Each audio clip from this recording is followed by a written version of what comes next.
Halo, selamat pagi. Assalamualaikum warahmatullahi wabarakatuh. Salam sehat untuk kita semua. Pagi ini kita akan jumpa terkait kajian kapal kebakaran, yaitu meledaknya dan terbakarnya dumai lain di Pelabuhan Sekupang, Batam, kejadian pada tanggal 8 Juni tahun 2022. Maksud saya membawakan ini supaya jadi bahan pembelajaran untuk kita semua. Jangan sampai terjadi pada kapal Anda sekalian. Ya. Jadi dalam hal ini tentu ini berdasarkan aturan daripada Undang-Undang Nomor 17 Tahun 2008 tentang pelayaran. Anda harus perhatikan bahwa di situ terdapat kelautan kapal. Jadi bahwa kapal itu dalam keadaan memenuhi persyaratan keselamatan kapal serta mencegah terjadinya pencemaran perairan dari kapal. Kemudian pengawakan, garis muat, pemuatan, dan tentu termasuk juga kesejahteraan awak kapal. Anda tolong perhatikan juga bahwa di pasal 256 dan 257 Undang-Undang Pelayaran tersebut terdapat bahwa ketika terjadi kecelakaan, ya kecelakaan pelayaran, maka akan diinvestigasi oleh KNKT.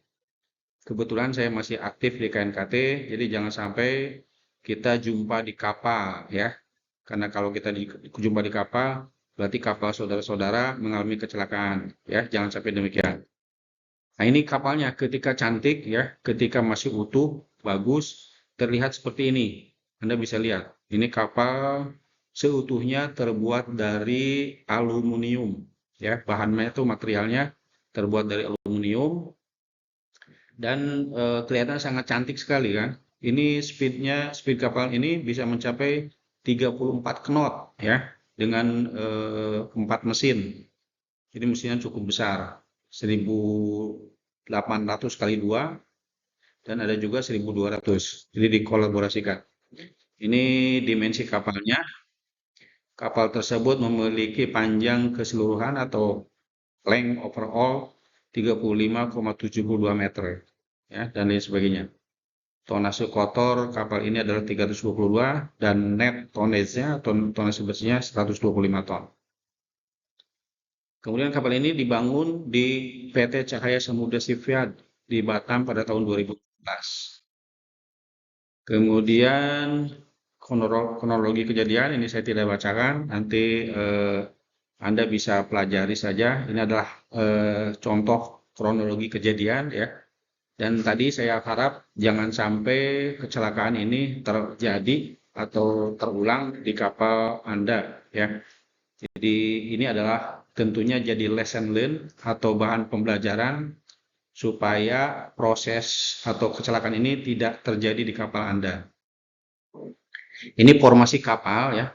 Kapal ini di pagi hari ikat di bui. Jadi kapal ini ikat di bui dengan posisi kebetulan satu perusahaan.